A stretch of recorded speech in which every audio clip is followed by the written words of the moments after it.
Hey there, welcome to LSAT Demon Daily. I'm Ben Olson. That's Nathan Fox. We're the founders of LSATdemon.com and our weekly podcast, Thinking LSAT. We have an email here from Anonymous. Starts off with hey and that waving emoji, the hi emoji. Okay. I scored a 167 on the June LSAT and a below 25th percentile UGPA with the crying face emoji. Not the laughing one, the frowning one. Yeah.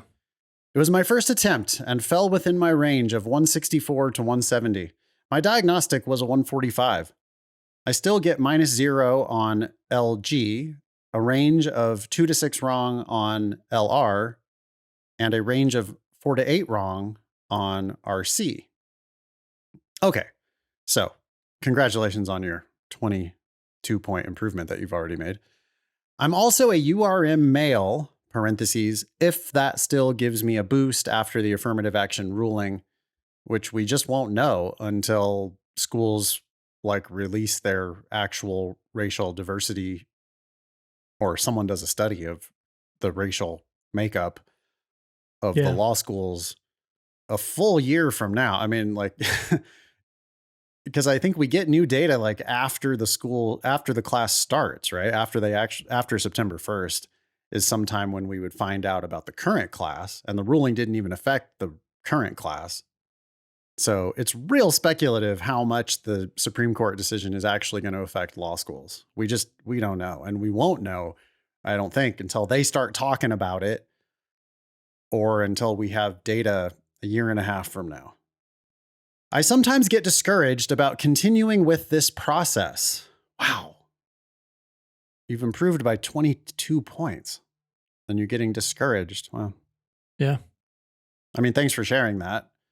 If anybody was not going to get discouraged, it should be you. You're already achieving. Like a 167 is an amazing, that's a great score, especially for URM.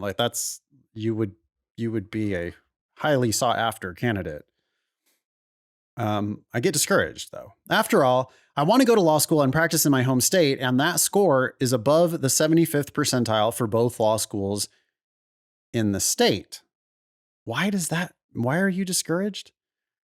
I mean, that would be all just reason to be encouraged. But anyway, however, Anonymous says, some local haters said I can't get a 170 and I love proving people wrong. Would you suggest studying and taking it again in August and September?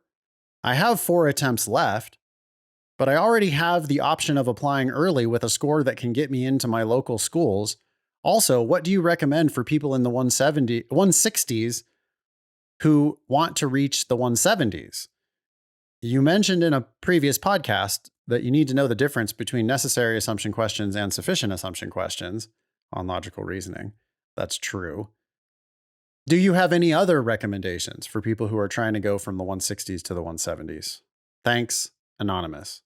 Okay, there's a lot to unpack here, but let's just start with the last question. Do you have any recommendations for getting from the 160s to the 170s? Yes. It's going to be different for everybody because what people are struggling with differs. But the LSAT conveniently tells you what you suck at.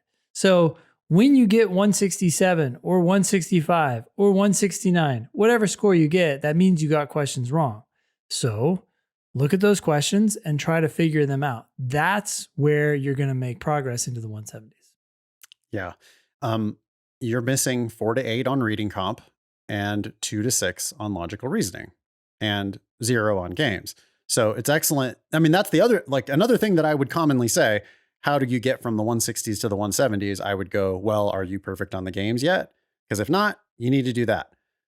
Anonymous is already there on the games. Great. Okay. Well, let's look at your reading comp first, because that's where you're missing the bulk of your points. Also logical reasoning, because you're missing a lot of points over there.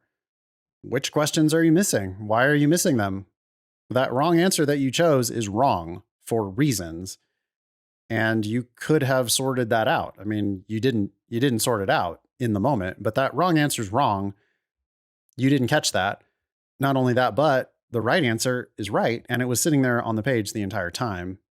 Somehow you dismissed the right answer That's a mistake. You also chose a wrong answer. That's a separate mistake. So you're making 2 mistakes on every single one of those questions that you're missing. And you just got to dig into those.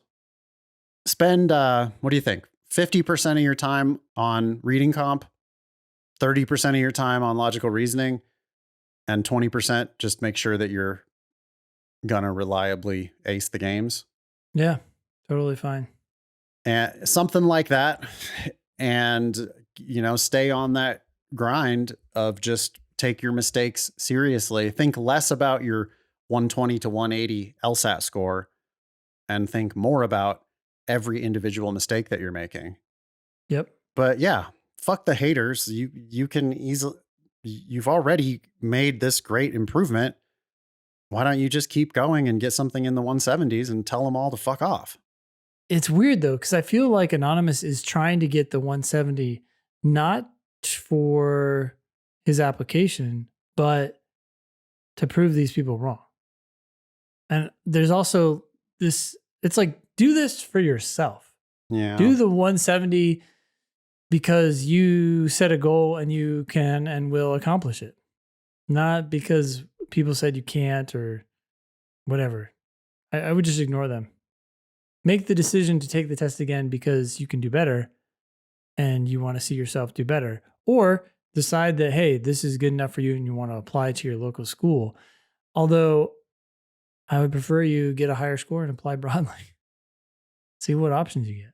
I really don't understand why he's discouraged. He's above the 75th percentile for both of the law schools in the state. There's only 2 law schools in your entire state. Okay. Why do you want to practice law? You say, I want to go to law school and practice in my home state. Okay. Why? And, I would question that a little bit. And I would say, maybe you want to broaden your horizons a little bit. Like, there are schools where 167 is not going to be above the 75th percentile. I think you're selling yourself a little bit short by going to these law schools. That's what I'm saying. Yeah. Because I do think you can get into the 170s. And if you were serious about being a lawyer for your career, then I think you would get the best LSAT you possibly could, and you would apply broadly, and you would consider the possibility of moving wherever you needed to move for your career. But I still don't see anything here other than the haters to get discouraged about, or he's discouraged because he hasn't yet broken into the 170s. I don't know. You haven't done sufficient work yet. Keep doing more work and you will get there. You've done a great job. Keep it going. Yeah, totally.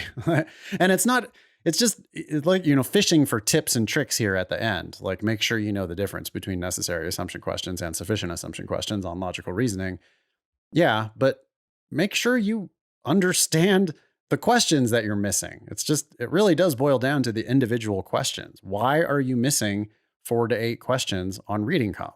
Are you going too fast? Probably. I can tell you for sure, though, that you're picking answers that are just not justified by the passage, right? The reason why you missed that reading comp question is because that's not what it said in the passage. They asked you a question and you picked an answer that does not answer the question based on the passage. And that's happening 4 to 8 times per passage, 4 to 8 times per section. So there's just a lot there that you're not really understanding. So the way you're going to prove people wrong is to understand the words on the page. When you understand the words on the page, then you should be able to clean up these mistakes. And that's how you're going to get to 170. Exactly. Thanks, Anonymous, and keep us posted. Email daily@lsatdemon.com if you'd like to ask us a question or share some LSAT or law school admissions news. Thanks for listening.